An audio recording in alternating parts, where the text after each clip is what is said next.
স্মরণীয় প্রদান করে রাখার জন্যই আমরা এই অনুষ্ঠান থেকে একটা ভূমিকা রাখার স্বার্থে আজকের এই অনুষ্ঠানের আয়োজন করছি। আর আগামী মাস হিসাবে এই মাসে একটি মাস মহরম মাসের কারবালার প্রান্তরে ইমাম হুসাইন রাদিয়াল্লাহু তাআলা আনহু একজন যুবক, তিনি মানুষের অধিকার ফিরিয়ে আনার জন্য, মানুষের মতামতের ভিত্তিতে সরকার গঠন করার জন্য সরকারের জবাবদিহিতার দাবিতে যে লড়াই করেছিলেন, শাহাদাত বরণ করেছিলেন, সেই মহরমটাকেও আমরা স্মরণে রাখতে চাই। এই দুটি বিষয়কে সামনে রেখে আজকে এবং আমরা আমাদের অতিথিবৃন্দকে পেয়েছি, এই সুযোগটা নিয়ে বর্ষা এবং ব্যবসা গরম সত্ত্বেও আমরা সংগ্রাম রেখেছি। আপনার এই জন্য আপনারা কি বেজার হয়েছে?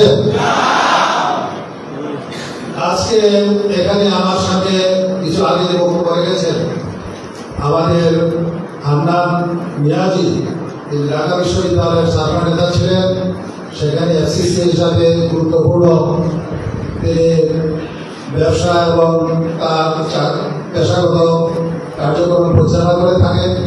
দেশেও তার প্রতিষ্ঠান রয়েছে। আলহামদুলিল্লাহ আমরা তার এই সুযোগের আগে আমরা পেয়েছি। তিনি লন্ডনে থাকেন এবং আমি আজকে আসার সময় এরা খুব আনন্দের সাথে বলছিলাম যে বেজারগঞ্জে 4টা ইউনিয়ন, কয়টা ইউনিয়ন? 4টা ইউনিয়ন। 4টা ইউনিয়ন থেকে প্রবাসীদের প্রতিনিধি একজন ইঞ্জিনিয়ার আতাউর রহমান আছে না? এখানে ইঞ্জিনিয়ার আতাউর রহমান দেখতে চাই। Engineer Ataur Rahman south Africa থাকে, তিনি এখানকার প্রতিনিধি, প্রবাসীদের প্রতিনিধিত্ব করছেন আজকের যুব সম্মেলনে। আর ডাবরজার যুব সম্মেলনের 8টা ইউনিয়ন, সেখানে এই রেশিও অনুযায়ী 2 জন প্রতিনিধিত্ব করছেন প্রবাসীদের পক্ষ থেকে। একজন স্পেনে থাকেন আমাদের রুলাম তিনি এসেছেন এবং একজন পর্তুগালে থাকেন আমাদের ডাক্তার লুৎফর রহমান, তিনি এসেছেন।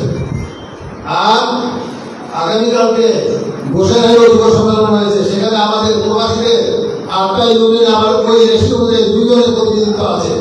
একজন ডক্টর কানিজ, আরেকজন হচ্ছে আমাদের হান্নান মিরাজি। আলহামদুলিল্লাহ, তারাও আপনাদের আবেগের সাথে আজকে সম্মিলিত হওয়ার জন্য একত্র হয়েছে। সম্মানিত ভাইরা, আমরা তো বিভিন্ন সময় আসি আপনাদের সাথে বক্তব্য রাখি। আজকে আমরা ডক্টর গালিবের বক্তব্য শুনবো এবং তারপরে অনেকক্ষণ যাবত আপনাদের প্রোগ্রাম শুরু হয়েছে। আমরা আমাদের যানবাহনের কিছু সমস্যার কারণে একটু বিলম্ব হয়েছে, সেখানে অনেকক্ষণ আপনারা অপেক্ষা করেছেন। এই জন্য আল্লাহ রাব্বুল আলামিনকে শুকরিয়া, আপনাদেরকে ধন্যবাদ। আমি যে কথাটি বলতে চাই, শুরু করেছিলাম, জুলাই হচ্ছে বাংলাদেশের দ্বিতীয় স্বাধীনতা বিপ্লবের সূচনা মাস। 54 বছরে বাংলাদেশ যেই লক্ষ্যে স্বাধীন হয়েছিল, মানুষের কথা বলার অধিকার, মানুষের ভোটের অধিকার, হাতের অধিকার, এই সকল দিক থেকে মানুষ বঞ্চিত হয়েছে। সেই কারণে মানুষের মধ্যে যে বিক্ষোভ জানা বেঁধেছিল এবং বাংলাদেশের সংখ্যাগরিষ্ঠ মানুষের জ্ঞান ধারণা ও বিশ্বাস অনুযায়ী দেশের শাসক গোষ্ঠী দেশ পরিচালনায় ভূমিকা রাখবে, সেই ক্ষেত্রে বলটা উল্টো হয়েছে। দেশের ইসলামপন্থীদেরকে কোণঠাসা করার জন্য সকল ধরনের ভূমিকা তারা পালন করেছে। তার থেকে যে ক্ষোভের সঞ্চার হয়েছিল, সেই সকল ক্ষোভের বিস্ফোরণ হয়েছিল এই জুলাই মাসে। সেই কারণে এই জুলাই বিপ্লবের আন্দোলনের একটা পর্যায়ে 5 আগস্টের যে বিপ্লব স্বাধীন হয়েছে, সেটাকে দ্বিতীয় স্বাধীনতা বলা হয়। একটি বিপ্লব অর্জন করা, একটি স্বাধীনতা অর্জন করা যতটা সহজ, তার চাইতে এই স্বাধীনতাকে রক্ষা করা এবং শান্তির দিকে এগিয়ে নেওয়া অনেক কঠিন। আপনারা জানেন, এই শরীয়তপুর ঢাকার কাছে একটি জেলা, যেই বেদরগঞ্জ থেকে মাত্র কয়েক ঘন্টায় ঢাকায় যাওয়া যায়। সেই ঢাকায় যদি শরীয়তপুরের নাম উচ্চারিত হয়, লোকরা হাসাহাসি করে। ওই শরীয়তপুর তো সেই শরীয়তপুর, সেখানকার রাস্তাঘাট ভাঙাচোরা। পদ্মা সেতু এসে নামছে শরীয়তপুরে রাস্তা নাই। শরীয়তপুরে দেশের বিভিন্ন জায়গায় বড় বড় শিক্ষা প্রতিষ্ঠান আছে, শরীয়তপুরে বড় বড়ই কোনো শিক্ষা প্রতিষ্ঠান গড়ে উঠে না। যে শিক্ষা প্রতিষ্ঠানগুলো আছে তাও মানগত দিক থেকে তাকে ডেভেলপমেন্ট করার জন্য কোনো চেষ্টা নাই। একটি কৃষি উর্বর এলাকা শরীয়তপুরের নদী বিভিন্ন জায়গায় নদী প্রবাহিত হয়, নদীর পরিমাণে শরীয়তপুরের মাটিতে ফার্টিলিটি রয়েছে, সেই মাটিতে কৃষি পণ্য উৎপাদিত হয়, সেই উৎপাদিত কৃষি ফসল বাজারজাত করার মতো কোনো ব্যবস্থা নাই। শরীয়তপুরে কৃষিভিত্তিক কোনো ইন্ডাস্ট্রি গড়ে ওঠে নাই। শরীয়তপুরের ছেলেরা চাকরি বাকরির দিক থেকে পিছনে। আমাদের এখানকার যুবশক্তি বহু চেষ্টা করে বিদেশের মাটিতে তাদের কর্মসংস্থান করার চেষ্টা করছে এবং তাদেরকে মাধ্যম করে এখানকার যুবকদেরকে যদি আমরা প্রশিক্ষিত করতে পারি, এখান থেকে আমাদের শরীয়তপুরের যুবকদের একটা বিরাট অংশকে বিদেশে ছেড়ে করা যায়, চাকরি বাকরির ব্যবস্থা করা যায়, আয়ের ব্যবস্থা করা যায়, সেই ধরনের প্রশিক্ষণের ব্যবস্থা নেই। আর শরীয়তপুরের বিভিন্ন জায়গায় এরপরেও একটা দিক থেকে পিছিয়ে নেই। চাঁদাবাজি, রাজধানী, ভোটগ্রামী, ড্রাগের ব্যাপক বিস্তার, এই সমস্ত দিক থেকে শরীয়তপুরের দুর্নাম রয়েছে। আপনারা আমাকে দুর্নাম বুঝাতে চাই? আপনারা আমাকে শরীয়তপুরকে ডেভেলপমেন্টের পথে নিয়ে যেতে চাই? শরীয়তপুর নিয়ে ঢাকার লোকরা হাসাহাসি করবে না। একটি ছেলের বাড়ি শরীয়তপুরে, একথা শোনার পরে আগ্রহ করে তার সাথে কথা বলবে। আপনারা কি আমরা একটি শরীয়তপুর চান? সেই শরীয়তপুর যদি আপনারা চান, কল কবজা আপনাদের হাতে, সেই কার্ড আপনাদের হাতে, যে সুযোগ জুলাই বিপ্লবের শহীদরা আহতরা আপনাদের এনে দিয়েছে, সেই সুযোগকে কাজে লাগাতে হবে। সমাজ পরিচালিত হয়, উন্নত হয়, সমাজের অবনতি হয়, সকল কিছু হয় সমাজের নেতৃত্বের হাতে, নেতৃত্বের কারণে। হায়দারের গানের কথা আপনাদের মনে আছে? কি শোনার কথা ছিল কি শুনছি, কি বলার কথা ছিল কি বলছি, কি দেখার কথা ছিল কি দেখছি। আমরা এই 36 বছর, তার গানের সময় বলেছিল 36 বছর, এখন 54 বছর পরে আমরা কোন বাংলাদেশ দেখছি। অথচ আপনারা, আমরা এবং আপনাদের আমাদের পূর্বসূরীরা এখানে নেতৃত্ব নির্বাচন করেছে। এখানে মেম্বার, চেয়ারম্যান থেকে শুরু করে পার্লামেন্টে আমরা লোক পাঠিয়েছি। আমাদের এখান থেকে মন্ত্রী মিনিস্টার ছিল। আমার জেলা এই ভেদেরগঞ্জের কোন উন্নতি তেমন হয়নি। এখানকার যে উন্নতি যতটুকু হয়েছে তা জনগণের চাপে এবং জনগণের নিজেদের কষ্ট ছাত্র অর্জিত পয়সার বিনিময়ে। আমার শরীয়তপুরের বাজার ঘাটগুলোর ডেভেলপমেন্ট হয়নি, অথচ সেই বাজার ঘাটগুলোতে চাঁদাবাজি চলছে। এখানকার কৃষি পণ্য যত দ্রুত কমিউনিকেশন ভালো হলে দ্রুত ঢাকায় গিয়ে বাজারজাত করতে পারে, সেই ব্যবস্থা করা হয়নি।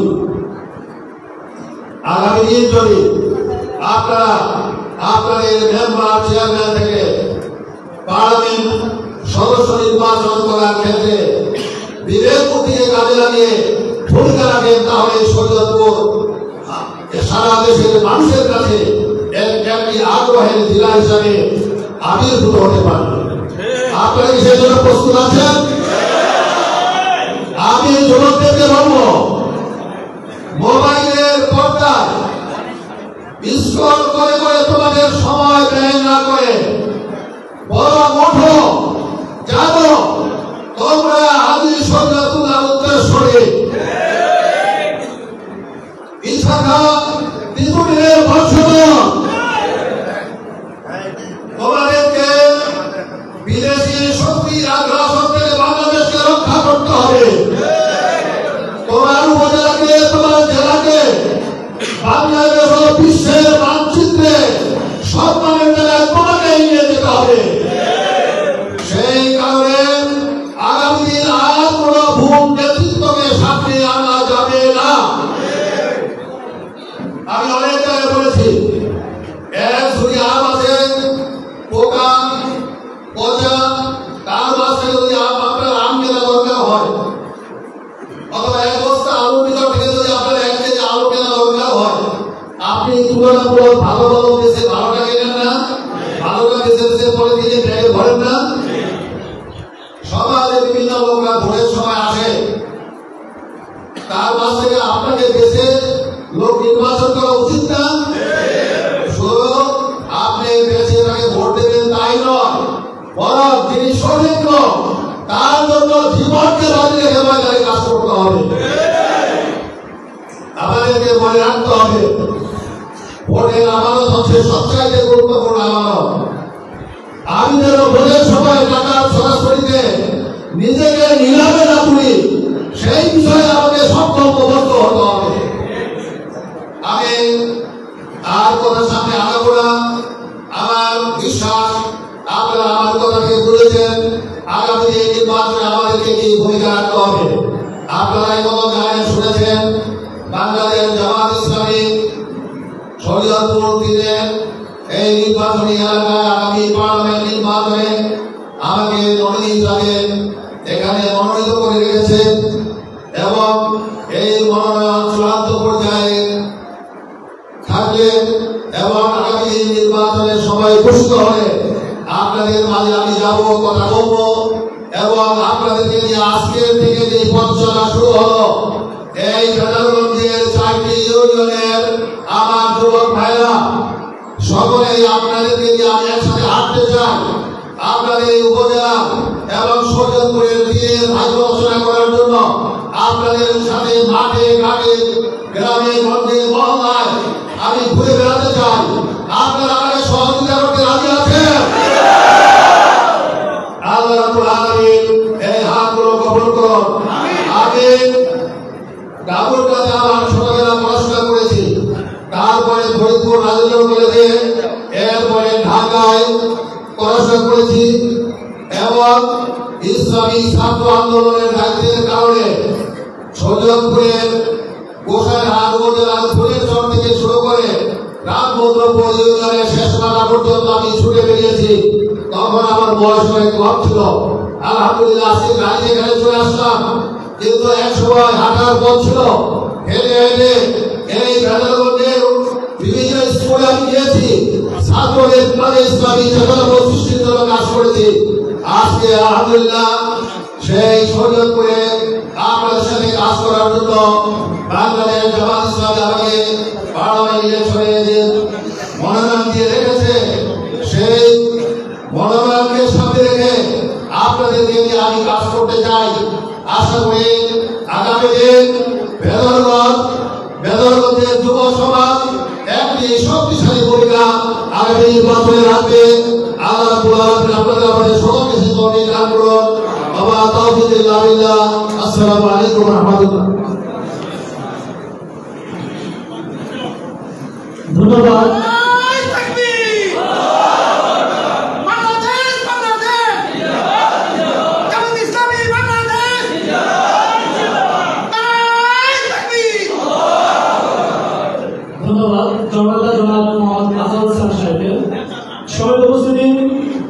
আমাদের মাঝে বিভিন্ন পর্যায়ে বিভিন্ন সংগঠনের নেতৃবৃন্দ রয়েছেন, উপস্থিত রয়েছেন জাতীয় শিক্ষক ফোরামের কেন্দ্রীয় মাদ্রাসা বিষয়ক সম্পাদক জনাব মাওলানা আবু জাফর মোহাম্মদ সালেম, আমাদের ইসলামী ছাত্র শিবিরের সাবেক ও বর্তমান জেলা উপজেলা পর্যায়ের নেতৃবৃন্দ রয়েছেন।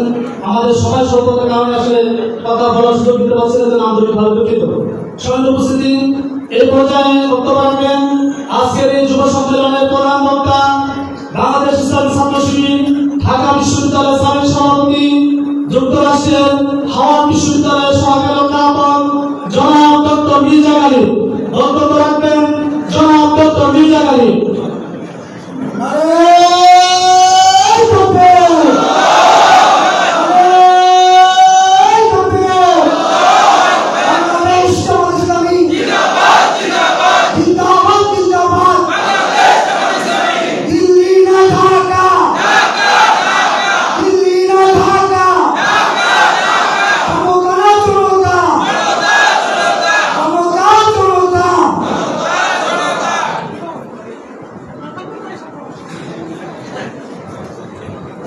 السلام عليكم ورحمة الله وبركاته. الحمد لله رب العالمين، الصلاة والسلام على رسوله الكريم وعلى آله وأصحابه أجمعين. أما بعد, আজকের এই অনুষ্ঠান যারা আয়োজন করেছেন, যারা কষ্ট করেছেন, আমাকে দাওয়াত দিয়েছেন, তাদের সবাইকে ধন্যবাদ। আমি শরীয়তপুরের সন্তান। শরীয়তপুরের খুব বেশি এলাকায় আমার যাওয়া হয়নি। আমি এখন ছাত্র ছিলাম, আমি বলে কাছাকাছি কখন আসিনি এর আগে। আজকে আসার সৌভাগ্য হয়েছে, আলহামদুলিল্লাহ। আপনাদের সবাইকে দেখতে খুব ভালো লাগছে। ইনশাআল্লাহ আমরা কিছু আলোচনা করবো, কথা বলবো। আমি তরুণদের প্রতি বায়াসড, যাদের একটু বয়স বেশি তারা, আমি তরুণদের নিয়ে বেশি কথা বলবো, আপনারা মাইন্ড করেন না। বাংলাদেশ এখন একটা অসাধারণ মুহূর্তে দাঁড়িয়ে আছে। আমরা তো 1971 সালের মুক্তিযুদ্ধের মধ্য দিয়ে আমাদের দেশ পাইছি, কিন্তু মুক্তিযুদ্ধের মধ্য দিয়ে যে প্রজন্ম আমাদের দেশটাকে সামনে এগিয়ে নেওয়ার চেষ্টা করেছে, সেটি আমরা যেই লেভেলে আশা করেছিলাম সেই লেভেলে হয়নি। ৭২-এ আমাদের নতুন সরকার দিচ্ছে, কিন্তু ৭৫-এ আমরা গণতন্ত্র থেকে বের হয়ে একদলীয় শাসন ব্যবস্থায় চলে গিয়েছিলাম। তারপরে জিয়াউর রহমানের হাত ধরে আমরা বহুদলীয় গণতন্ত্রে ফেরত আসছি। আবার এর সাথে সময় আমরা সামরিক শাসনে চলে যাই। তারপরে ৯১ থেকে আমরা আবার গণতন্ত্রে ফেরত আসি, কিন্তু অত্যন্ত দুঃখজনকভাবে শেখ হাসিনার হাত ধরে গত ১৫-১৬ বছর আমরা গণতন্ত্র থেকে আবার বের হয়ে যাই। যদি আমাদের স্বাধীনতার পর থেকে আমরা আজকে পর্যন্ত নিরবচ্ছিন্নভাবে গণতন্ত্র প্র্যাকটিস করতে পারতাম, তাহলে আজকে দেশ যে অবস্থানে আছে সে অবস্থানে থাকতো না, তার চেয়ে অনেক ভালো থাকতো। একটা জাতি বড় হওয়ার জন্য, কারণ আপনি দরিদ্র একটা দেশ, সেখান থেকে আপনি পৃথিবীর উন্নত অর্থনৈতিক দেশ হবেন, এর জন্য ২০-৩০ বছরের বেশি সময় লাগে না। আমাদের সামনে উদাহরণ আছে, আপনি জাপানকে দেখেন, দ্বিতীয় বিশ্বযুদ্ধের পরে এই দেশটা মাটি হয়ে গেছে, কিন্তু ১৯৫০ থেকে ৮০ এই ৩০ বছরে জাপান ঘুরে দাঁড়াইছে, তার অর্থনৈতিক শক্তিশালী হয়েছে। আপনি যদি সিঙ্গাপুরকে দেখেন, তাহলে আপনি দেখবেন যে ৬০, ৭০, ৮০, ২০-২৫ বছরের মধ্যে তারা একটা শক্তিশালী অর্থনৈতিক দেশে পরিণত হয়েছে। আমাদের এশিয়ার মধ্যে আমরা মালয়েশিয়ার দিকে তাকাইতে পারি, আমরা থাইল্যান্ডের দিকে তাকাইতে পারি, আমরা দক্ষিণ কোরিয়ার দিকে তাকাইতে পারি। এমনকি ভারতের সাথে তো আমাদের রাজনৈতিক প্রবলেম আছে, তাই না? ভারতের সাথে তার আধিপত্যবাদের প্রশ্ন আছে, পানির প্রশ্ন আছে। এই রাজনীতির কারণে আমরা ভারতকে পছন্দ করি না, কিন্তু আপনি যদি ভারতকেও দেখেন, তাহলে দেখবেন অনেক ক্ষেত্রে তারা অসাধারণ উন্নতি করেছে। যারা মিডল ইস্টে চাকরি করেন, তারা দেখবেন যে আমাদের লোকেরা যেই লেভেলে চাকরি করে, ভারতীয়রা অলওয়েজ তার চেয়ে একদিন দূর করে চাকরি করে, তাই না? আমাদের এখানে অনেকে বাইরে থাকে, তাদের এই অভিজ্ঞতা আছে। তাইলে পরে একটা জাতি যদি মাত্র ২৫-৩০ বছরে তার ভাগ্য পরিবর্তন করতে পারে, তার অর্থনীতি পরিবর্তন করে ফেলতে পারে, তো ২৫ বছর তো একটা জেনারেশন বেশি প্রয়োজন হয় না। কারণ আপনি এখন ইউনিভার্সিটিতে পড়েন, আপনার বয়স হচ্ছে ২৫। এই অবস্থায় যদি আমরা একটা ভালো রাজনৈতিক সংগ্রাম শুরু করি, তাহলে আপনার বয়স যখন ৫০ বছর হবে, তখন আমরা একটা শক্তিশালী অর্থনীতির দেশে পরিবর্তিত হইতে পারি। এটা অনেক সময় আমাদের কাছে কল্পনা মনে হয় যে না, আমরা আসলে এখানে আসি, ওই পর্যন্ত আমরা যাইতে পারবো না, কিন্তু এটা খুব বেশি সময় লাগে না। ২৫-৩০ বছরের মধ্যে আমরা পরিবর্তন করতে পারি। আমাদের দুইটা জিনিস লাগবে, একটা লাগবে আমাদের একটা প্রজন্ম লাগবে যারা এই স্বপ্নটা দেখবে। আজকে জুলাইয়ে গণ অভ্যুত্থানের মধ্য দিয়ে কিন্তু আমরা দেখছি যে সেই প্রজন্ম আমাদের আছে। শেখ হাসিনা যেই একনায়কতন্ত্র এই দেশে চালু করেছিল, যেই ফ্যাসিজম এই দেশে চালু করেছিল, এটা একটা টেক্সট বুক ফ্যাসিজম। এরকম শক্তিশালী সরকার আপনি দুনিয়ার খুব বেশি দেশে পাবেন না। পুলিশ, মিলিটারি, জুডিশিয়ারি থেকে শুরু করে সবাই তাকে সাপোর্ট করছে।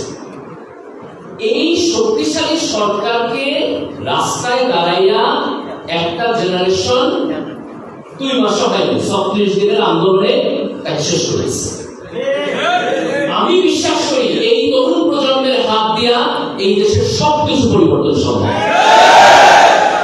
আমাদের যেটা লাগবে সেটা হলো এই তরুণ প্রজন্মকে নেতৃত্ব দেওয়ার জন্য আমাদের কম্পিটেন্ট লিডারশিপ লাগবে।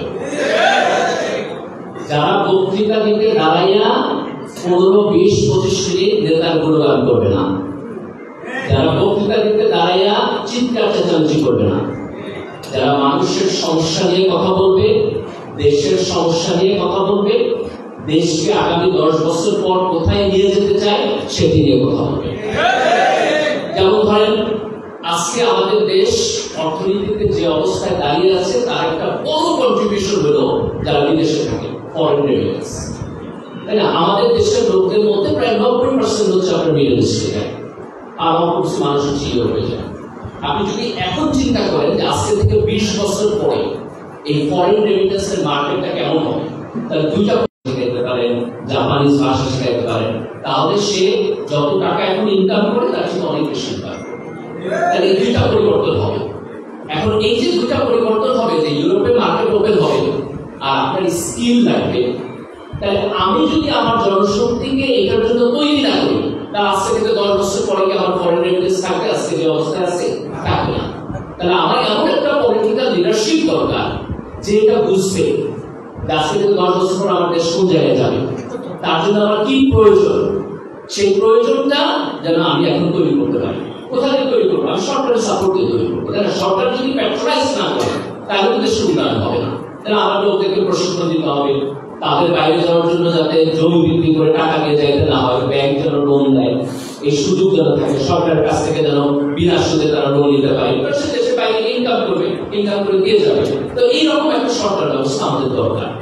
যদি আজকে এই তরুণ প্রজন্মের সাথে আসছে, শিক্ষা ব্যবস্থায় আপনার ছেলে এবং মেয়েদের পার্টিসিপেশন আগে যেতে পারছে, এগুলো গণতন্ত্রের আগে ছিল না। 1991 পর থেকে আমাদের উন্নয়ন হচ্ছে। অত্যন্ত একটা খারাপ কাজ হয়েছে, অত্যন্ত একটা বাজে কাজ হয়েছে গণতন্ত্রের মধ্যে। সেটা হলো যে এই যে পাল্টাপাল্টি দলাদলি, যে একজন একদল করে আরেকজন আরেকদল করে, এই কারণে তাদের মধ্যে সম্পর্কই থাকে না। একেবারে গ্রামের চায়ের দোকান পর্যন্ত, ধরেন যে চাচাতো ভাই, খালাতো ভাই, মামাতো ভাই, কিন্তু রাজনৈতিক কারণে একজনের সাথে আরেকজনের সম্পর্ক ভালো না।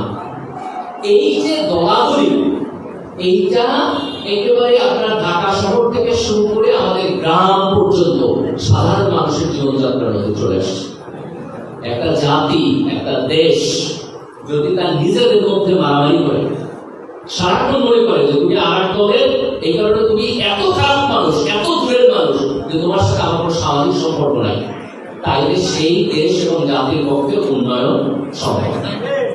আমরা যদি মনে করি যে আমাদের দেশকে আমরা একটা উন্নত বাংলাদেশে পরিণত করব, তাইলে আমার দেশের সকল জনগণকে আমার একসাথে ওন করতে হবে। তার মনে করতে হবে না যে আমার দেশের লোক, এ আমার এলাকার লোক, এ আমার ভাই। তার রাজনৈতিক পরিচয় আলাদা থাকতে পারে, তার ব্যক্তিগত বিশ্বাস আলাদা, তার ধর্ম আলাদা থাকতে পারে, তাই না? আমাদের ছোটবেলা থেকে বড় হয়েছে, আমাদের সমাজে হিন্দু ধর্মের লোক আছে, তারা আমাদের পাড়া প্রতিবেশী, তারা আমাদের বন্ধু বান্ধব, আমরা তাদেরকে সাথে নিয়ে বড় হয়েছি। আমাদের কালচারে কনফ্লিক্ট ছিল না। ঠিক একইভাবে আমার এখনো মনে আছে, আমি একটা নির্বাচনের সময় অনেক ছোট ছিলাম, কিন্তু আওয়ামী লীগ, বিএনপি, জামাত, তারা আজকে যে অবস্থায় আছে তার চেয়ে অনেক ভালো অবস্থায় ছিল। আজকের তরুণ প্রজন্মকে এটা প্র্যাকটিস করতে হবে আবার, যে বিভাজনের মধ্যে গেলে একজন আরেকজনের সাথে শত্রুতা বাড়ায় দিলে তাহলে কিন্তু আমরা দেশকে সামনের দিকে আগায় নিতে পারব। আমাদের দরকার এই উদ্যমী তরুণ প্রজন্মের মধ্যে পারস্পরিক শ্রদ্ধাবোধ, একজন আরেকজনকে অমূল করবে। আমার দেশের মানুষ মানে আমার দেশের মানুষ, আমি তার জন্য দাঁড়াবো, সে আমার জন্য দাঁড়াবে। হিংসা, বিদ্বেষ, হানাহানি, মারামারি, সন্ত্রাস, মাদক, এগুলো থেকে আমাদের বের হয়ে আসতে হবে। তারপরে যদি আমরা একটা শক্তিশালী রাজনৈতিক নেতৃত্ব পাই, আমরা সামনের দিকে আগাতে পারবো। আর একটা কাজ আমাদের করতে হবে, আমাদের যে উন্নয়নের কনসেপ্ট, এটাকে গ্রামে আনতে হবে। যেমন আমরা যখন মনে করি যে আমাদের উন্নয়ন, আমাদের ইন্ডাস্ট্রিয়ালাইজেশন হতে হবে, বড় বড় বিনিয়োগ হতে হবে, বড় বড় শিল্প প্রতিষ্ঠান হতে হবে, এটা হতে হবে। কিন্তু তার চেয়ে বড় জিনিস হলো যে স্মল বিজনেস। গ্রামে একজন একটা মুদি দোকান দিবে, তার জন্য ওই দোকানের টাকাটা সে সহজে পায়, তার ব্যবসা করার পরিবেশ জন্য ভালো থাকে। গ্রামে একজন একটা ফার্ম করতেছে, কৃষি ফার্ম, সে তার এই প্রোডাক্টটা ঢাকায় নিয়ে বিক্রি করবে, সেই সুযোগটা এখানে থাকে। আজহার খুব সুন্দরভাবে বলছেন যে আমাদের এখানে অনেক মানুষ কৃষিকাজের সাথে জড়িত, তো তাদের এই প্রোডাক্ট যেন আমরা সহজে তারা বিপণন করতে পারে, ঢাকার মার্কেট পর্যন্ত যেতে পারে, সেই সুযোগ করতে হবে। যাতায়াত ব্যবস্থা ভালো করতে হবে। ঢাকা থেকে আমাদের এখানে দূরত্ব হচ্ছে মাত্র 100 কিলোমিটার। 100 কিলোমিটার মানে হচ্ছে আপনি আপনার বাড়ি থেকে বের হইয়া অফিস করে আবার বাসায় আসতে পারবেন, এই সুযোগ থাকা দরকার। কিন্তু যে কোনো উন্নত দেশে 100 কিলোমিটার মানুষ ড্রাইভ করে যায়, আবার ড্রাইভ করে আসে, এটা খুব কঠিন কাজ হওয়ার কথা না। আমাদের রাস্তাঘাট খারাপ হলে আমাদের কাছে মনে হয় যে এটা আসলে খুব ইম্পসিবল। কিন্তু আপনি ধরেন যে পদ্মা সেতুর পরের রাস্তা যেরকম, আমরা যদি শরীয়তপুরের মধ্য দিয়ে এরকম রাস্তা করতে পারি, তাহলে এটা সম্ভব না। এটা খুব কঠিন কোনো কাজ না, এটা আমরা করতে পারবো ইনশাআল্লাহ, এটা আমরা করতে পারবো ইনশাআল্লাহ। তো আজকে আমরা এই সম্ভাবনা আমাদেরকে রিয়েলাইজ করতে হবে যে স্বাধীনতার এত বছর পরে আজকে বাংলাদেশ একটা অসাধারণ তরুণ প্রজন্মকে সাথে নিয়ে দাঁড়াইছে। এটা একটা ক্রিটিক্যাল মোমেন্ট। আমরা যদি ছোটখাটো দলাদলি, ছোটখাটো স্বার্থ বাদ দিয়া আমরা যদি দেশের স্বার্থ ভাবি, আমরা যদি কালেক্টিভলি আমাদের সবার স্বার্থ ভাবি, তাহলে আমরা এই দেশটাকে আগে নিতে পারবো। ঠিক একইভাবে আমরা যদি হানাহানি, দলাদলি এগুলো বাদ দিয়া মনে করি যে আমরা সবাই শরীয়তপুরের মানুষ এবং আমরা শরীয়তপুর জেলাকে বাংলাদেশের মধ্যে শিক্ষায়, স্বাস্থ্যে, চাকরিতে, জীবন মানে একটা শক্তিশালী জেলা হিসেবে পরিণত করবো, তাহলে এটাও আমাদের পক্ষে করা সম্ভব।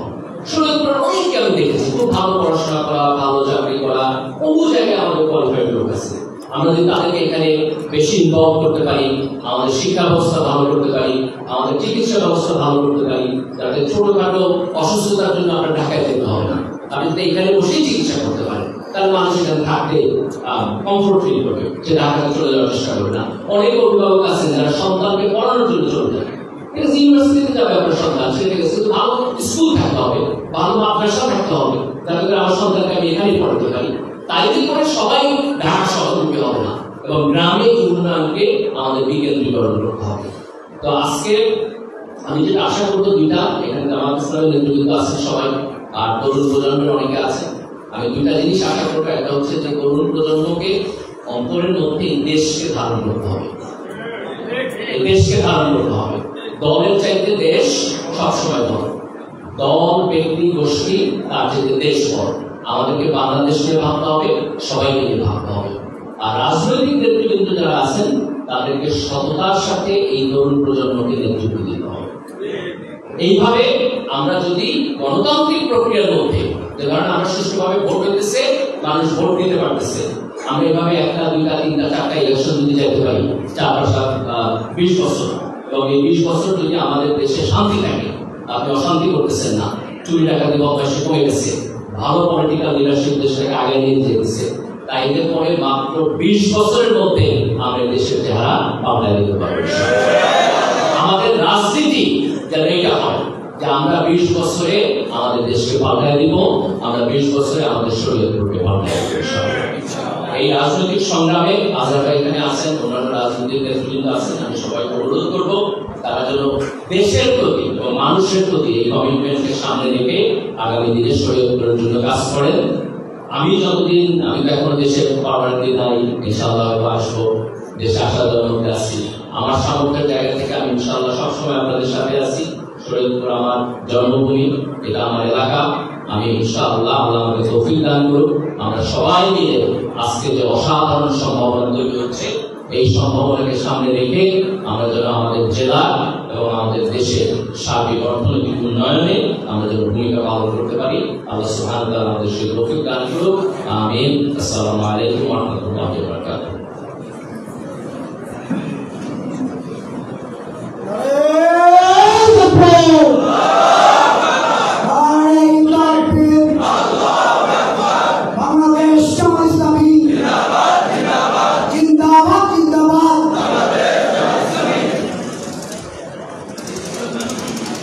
ধন্যবাদ।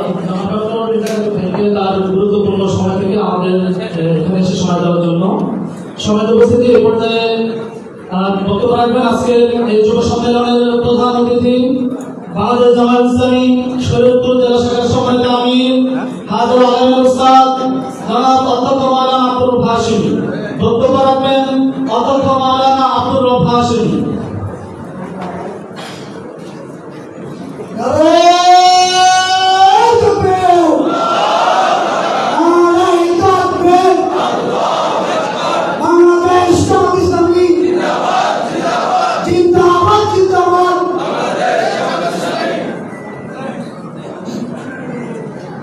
আসসালামু আলাইকুম।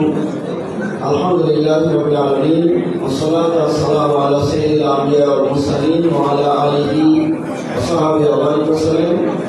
আজকের অনুষ্ঠানের সম্মানিত সভাপতি, সম্মানিত আকর্ষণীয় আজকের এই অনুষ্ঠানের কেন্দ্রবিন্দু প্রধান বক্তা ডক্টর মির্জা গালিব, আজকের অনুষ্ঠানে উপস্থিত হয়েছি আমাদের শ্রদ্ধাবান বড় ভাই আজহার ইসলাম। আমি অল্প কয়েকটি বক্তব্য দেবো, সবাইকে একটু ধৈর্য বসার জন্য আমি বলছি, অল্প কয়েকটি বক্তব্য দেবো ইনশাআল্লাহ। আজকের অনুষ্ঠানের মূল আকর্ষণ হচ্ছে প্রধান বক্তা। আমরা মূলত এখানে মূল আকর্ষণ হই সাংগঠনিক বিচারে হয়তো আমাকে পদাবর্তী করা হয়েছে, জন্য আমি আয়োজকদের ধন্যবাদ জানাই। আমি অল্প কয়েকটি কথা বলবো, তাদের পরিকল্পনা হচ্ছে যে 7 শ্রেণীর মানুষ কেমন আল্লাহ আন্তরিক ছাড়া করে তাদের যে প্রথম শ্রেণী হচ্ছে রাজের সাহাবুর না সাহাবিয়াবাদী যায় তারা, যেদিন কোনো ছায়া থাকবে না, প্রচন্ড গরমের মধ্যে সূর্য যখন মানুষের মাথার কাছে থাকবে, সূর্যের তাপে মানুষের মগজ টকবক করে বলতে থাকে, সেদিন 7 শ্রেণীর মানুষ আল্লাহ আর শ্রেণীর ছায়া পাবে। তার মধ্যে প্রথম শ্রেণী হচ্ছে রাজের সাহাবুর না সাহাবিয়াবাদী যায় তারা। এই যুবকেরা, তোমাদের সুসংবাদ, কিয়ামতের 7 শ্রেণীর মধ্যে তোমরা প্রথম শ্রেণী। আরেকটি হাদিসের মধ্যে 5টি প্রশ্নকে আমাদের করা হবে, তার মধ্যে বিশেষ প্রশ্নটি হচ্ছে কোন পথে তোমার জীবন বসে কাটানো হয়েছে। জানেন মানুষের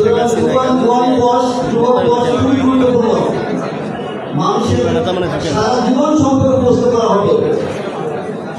লা তাযুলু কালামা নাদামা হাত্তা ইসআল ফামসি আর উমরি বিমা আফনাহু ওয়া আন শাবাবি বিমা বালাহু। সারা জীবন সম্পর্কে প্রশ্ন করা হবে, তার মধ্যে বিশেষ করে জীবনের পর সম্পর্কে প্রশ্ন করা হবে। সুতরাং এই 2টি গুরুত্বপূর্ণ কথা বলে আমি আর দ্বিতীয় যে কথাটি আমি বলতে চাই, সেই কথাটি হচ্ছে আমাদের হৃদয় থেকে একটি দুর্বলতা দূর করতে হবে। আমি আমাদের আহ্বান আমি সবাই জানাচ্ছি, একটি দুর্বলতা আমাদের দূর করতে হবে। এই ভেদপুর, শরীয়তপুর আর নৈরাদিয়া সারা বাংলাদেশে পাওয়া যাবে না। আমাদের এখানে একটা বড় পরিবর্তন আনার জন্য আবেদন করেছে। সেই পরিবর্তন হচ্ছে এইবার ইসলামপন্থীরা ক্ষমতায় যাবে, এইবার ইসলামপন্থীরা ক্ষমতায় যাবে। এই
বিশ্ববাসী দেখে গেছেন মুসলিম রাষ্ট্রে নারী পুরুষ হিন্দু মুসলিম বৌদ্ধ বিচারে নাগরিক অধিকারের কোনো রকম বৈষম্য থাকে না, কোনো পার্থক্য থাকে না।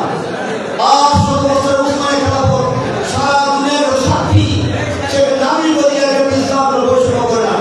সুতরাং আমরা নির্বিঘ্নে কোরআনের পক্ষে আইন, ইসলামের পক্ষে আইন, নারীর অধিকার নিশ্চিত করুন, অমুসলিম নাগরিকের অধিকার নিশ্চিত করুন। কোনো নারী চাকরি দেবে না, কোনো অমুসলিম চাকরি দেবে না, বরং নারীদের চাকরি ক্ষেত্রে তাদের ডিউরেশন কমবে, দায়িত্বের ডিউরেশন কমবে, তাদের সুবিধা বাড়বে। সুতরাং আসুন আগামী বাংলাদেশ প্রাণী বাংলাদেশ, সেই প্রাণী বাংলাদেশ হওয়ার জন্য এই যুবকদেরকে গত বছর আগস্টে জুলাইতে যেভাবে রাজপথে নেমে একটি ব্রিটিশ সরকারকে যুবকরা নামিয়ে দিয়েছে, আরেকবার মাঠে নামতে হবে কোরআনের রাজত্ব কায়েম করার জন্য, বৈষম্যহীন সমাজ করার জন্য, ন্যায় ন্যায় মানবিক বাংলাদেশ করার জন্য। এই যুবকদেরকে আগামী 26 সালের যুদ্ধে আরেকবার আমরা আহ্বান জানিয়ে সবাই ধন্যবাদ জানিয়ে আমরা বক্তব্য শেষ করতে আল্লাহ হাফেজ। বাংলাদেশ জিন্দাবাদ, বাংলাদেশ জিন্দাবাদ, আল্লাহ হাফেজ, আসসালামু আলাইকুম। ধন্যবাদ জনাব জালাল মহোদয়কে। আমরা সবাইকে